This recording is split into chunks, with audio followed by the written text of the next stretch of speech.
20 जुलै प्राध्यापक दत्ता माने सर यांचा वाढदिवस.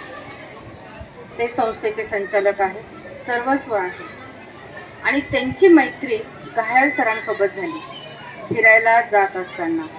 आणि त्यांनी घायाळ सरांनी माने सरांना ओळखलं, त्यांचे शैक्षणिक उपक्रम पाहिले, त्यांची शैक्षणिक तळमळ पाहिली आणि त्यांना असं वाटलं की मी शाळेसाठी काय देऊ.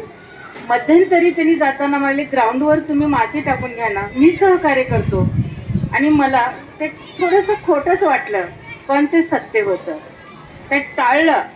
पण आज योगायोगाने घायाळ सरांना हे समजलं की आज माने सरांचा वाढदिवस आहे आणि त्यांनी अचानक त्वरित जवळपास 1000 पुस्तकं वसंतराव पाटील विद्यानिकेतनच्या ग्रंथालयासाठी ग्रंथ भेट म्हणून दिले.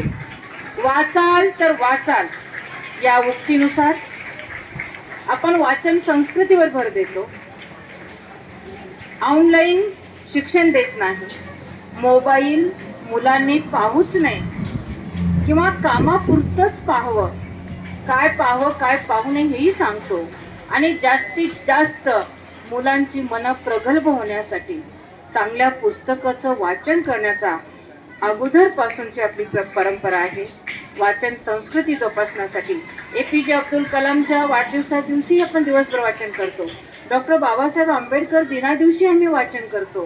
कित्येक मुलं 18 तास वाचन आपल्या शाळेतील विद्यार्थ्यांनी केलेलं आहे. आणि देण्यासाठीही फार मोठं मन लागतं. देणे का आनंद, बिल क्लिंटनचं मी एक वाक्य वाचलं होतं. द्यायला शिका. पृथ्वी देते, त्याच्या बदल्यात काही मागत नाही आहे. असं पृथ्वीसारखं मोठं मन घायाळ सरांचं आहे.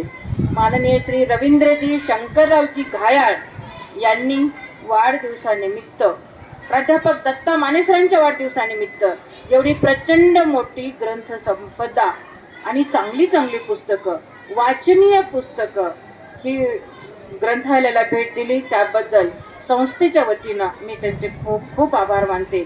ह्या सर्व पुस्तकाचा निश्चित वापर होईल, उपयोग होईल आणि ज्ञानासाठी ह्या पुस्तकाचा म्हणजे मुलांच्या ज्ञानात नक्की भर पडेल. आणि हे पुस्तकं कायमस्वरूपी मुलांच्या लक्षात राहतील. आजचा दिवस आपण दिलेली भेट ही आमच्यासाठी अविस्मरणीय आहे, अमूल्य देणगी आहे. हे आम्ही कधी विसरू शकणार नाही. आपलं सहकार्य ही संस्थेकडील जमेची बाजू आहे. म्हणून पुनश्च एकदा घायाळ सरांचे मनस्वी मी आभार मानते आणि माझे 2 शब्द संपवते. जय हिंद.